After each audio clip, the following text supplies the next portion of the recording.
Throughout history, mankind has been stripped of his freedom, fought bloody wars to regain its illusion, only to lose it due to his apathetic comfort, to again spill his best blood to reacquire its silver lining amid the fleeting concerns of the masses.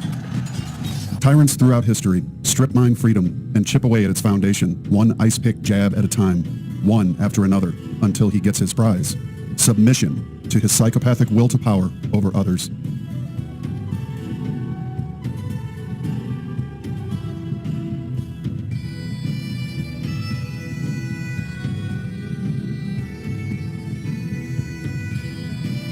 This is just the beginning of the felt presence of tyranny. For it is not the tyrant who will punish those who are out of line, but rather one's own family, friends, and neighbors who will gladly rise to the occasion to carry out the greatest social good in the name of adherence to authority. The tyrant delights in his ability to simply express an order, no matter how grotesque, and know that formerly reasonable and upright people will carry out his will without question.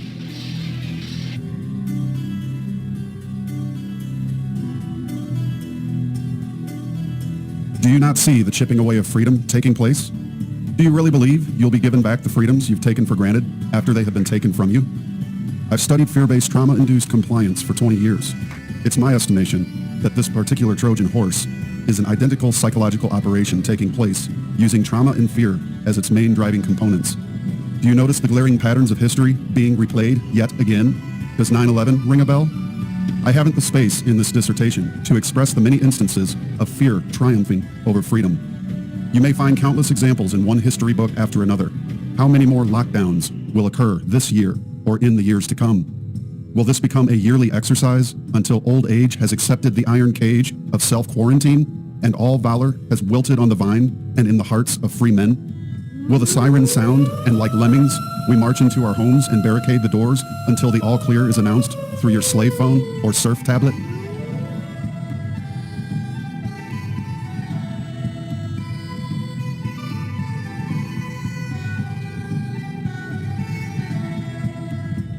Enter the bureaucrats, the experts, the drug pushers, those who know what is best for you and yours. More akin to used car salesmen, the overthrow of the herd through their unelected psychotic direction and manipulation is now at hand. The little man syndrome, in all its blatant psychopathic glory, has been laid bare for all to see, at least for those with eyes and a conscience to do so. The snitches are glorified, even rewarded. Please continue to let us know at coronavirus.lacity.org/business violation. You know the old expression about snitches? Well, in this case, snitches get rewards. We want to thank you for turning folks in and making sure we are all safe.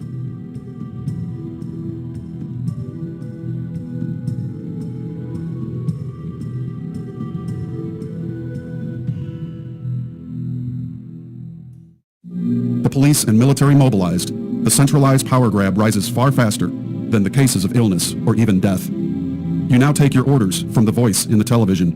The still small voice in your head is smothered to death as you no longer recognize your own conscience, but rather that of the little man asking, "How is your compliance going today? Are your chains comfortable?" The Faustians have pulled off the greatest bait and switch ever attempted, and they did it without firing a single shot. The collective fear and shame of the people handed them the single greatest victory ever won, without even so much as a single battle being fought on any field, anywhere. Pure genius. Even I stand in awe by this display as my friends pontificate in their grandstanding protestations. People should be punished for violating the orders of their new masters.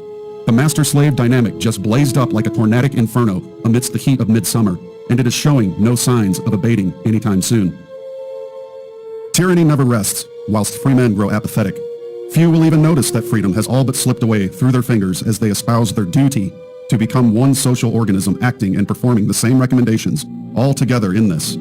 Yet they are incapable of even a modicum of self-reflection. If one violates the will of those doing the recommending, fines and jail time will be their lot, and the people will cheer. How much longer until death squads take to the streets to control those pesky free thinkers who venture out from their homes? Fire up the furnaces. The mob now polices the world from the comfort of their collective living rooms. We should conform to the will of society, someone recently said. In truth, I am incapable of conforming to something I find to be profoundly sick, psychopathic, and incapable of logical and reasonable thought and feeling. To suggest otherwise is an affront to my soul. I will not comply. No. Freedom is not a feeling, rather it is an idea. This ages-old idea is what drives humanity forward, implanted in the hearts of men by the Creator itself.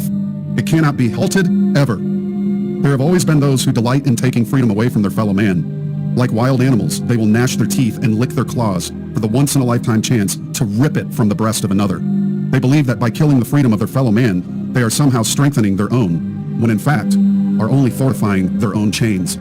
The slave must adhere to the master, and he will ensure that you do as well, even if it means your death for assurance to his own self-imposed bondage. And so, the tyrant must also hearken to his slaves. The reward is the mutual bondage of each to the other, a perpetual sickness wrought with misdeeds and vile torments, unworthy of the soul of a true human.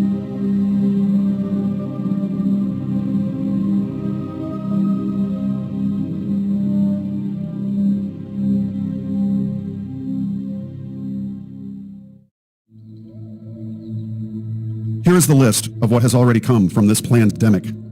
Suggestions of a digital currency and a one-world government, forced vaccinations in order to reintegrate individuals safely back into society, medical martial law, draconian forced quarantine measures, fines and jail time for violations of mere ever-changing recommendations, not laws, mayors and governors usurping natural rights and liberties for enforced crackdowns, closure of non-essential businesses without clear definition, such as gun stores and churches, violations of the fundamental rights of American citizens, violations of freedom of worship, speech, and the right to assemble and petition, especially regarding the Second Amendment, lockdowns, shutdowns based on zero evidence but that of the central authorities' claims, mass destruction of small businesses nationwide, intermediate extended timeframes for quarantines by decree alone, obliteration of the founding principles of liberty and natural rights enshrined in the United States Constitution endowed by the Creator of man, facial recognition and biometric scanning technology implemented, Democrat communist agenda moving full steam ahead,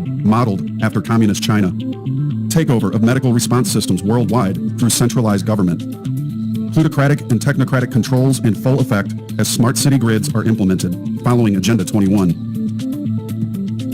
If we do not safeguard our liberties, then who will? There is no case of a government that did not eventually turn on its own people. We are in extraordinary times, and it is up to each and every one of us to weigh on our hearts the decisions we will make that concern our destiny, our future, and the future of our children and grandchildren. I ask you to consider the following points made in this video. Let not our epitaph read, "Freedom was murdered, all in the name of safety."